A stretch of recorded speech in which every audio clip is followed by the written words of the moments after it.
Hello guys, welcome back to my YouTube channel. Raisya Julian. So apa yang aku nak buat adalah konten bersama family lagi. Dah banyak dah konten family ni, daripada konten ketiga sampai konten yang sekarang ni konten family. Sebab konten family ni is important bro. Kalau konten dengan friend aku rasa tak naik, tapi naik kat lah. Okay, apa yang aku nak buat hari ni adalah kita orang family akan pergi camping. Tapi kami bukan satu keluarga je. Kami ada 2-3 keluarga. Nanti korang tengok sampai habis, okay? So, apa nama tempat tu adalah Q River Retreat. Aku tak pernah dengar nama tu, tapi kita akan pergi ke sana macam mana suasana dia. So, korang jangan lupa like, comment, share dan juga subscribe. Aku tak nak explain panjang-panjang. So guys, see you guys in the perjalanan. Dan juga apa yang kita orang akan buat, semua aku akan record. Maybe aku akan bercakap juga dekat situ. Sebab akan keluarga kecil-kecilan biasalah, intro. Okay. So, aku tak nak buat outfit check ke apa ke, packing ke, tak payah lah. Aku tak perlukan benda tu. Bye guys. See you guys in the perjalanan. Dah berapa kali aku sebut. Buat apa?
Dah sampai dekat Q River Retreat.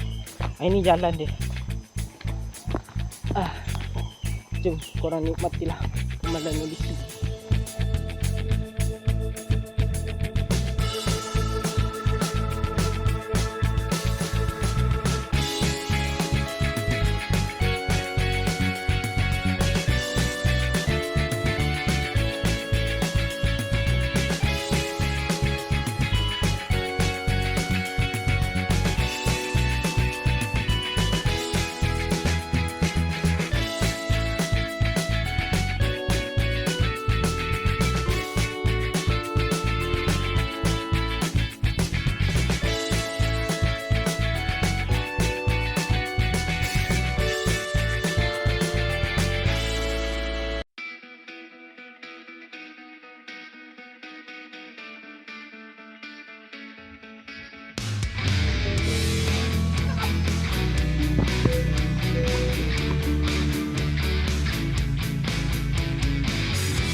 guys, itu saja kita punya trip pada hari ini.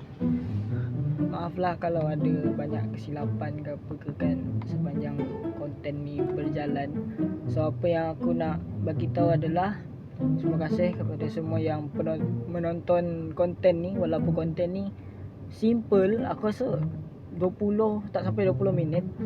And then aku nak cakap sorry lah kalau video ni macam tak best ke apa ke, tapi saya dah buat yang terbaik. Saya buat intro pun simple-simple je, saya buat outro pun ni pun maybe simple-simple je. So tadi lepas makan, lepas mandi, aku mandi dengan cousin tadi. Lepas tu aku pergi makan apa semua, lepas tu baru mandi, bukan mandi sungai lah, mandi shower apa semua.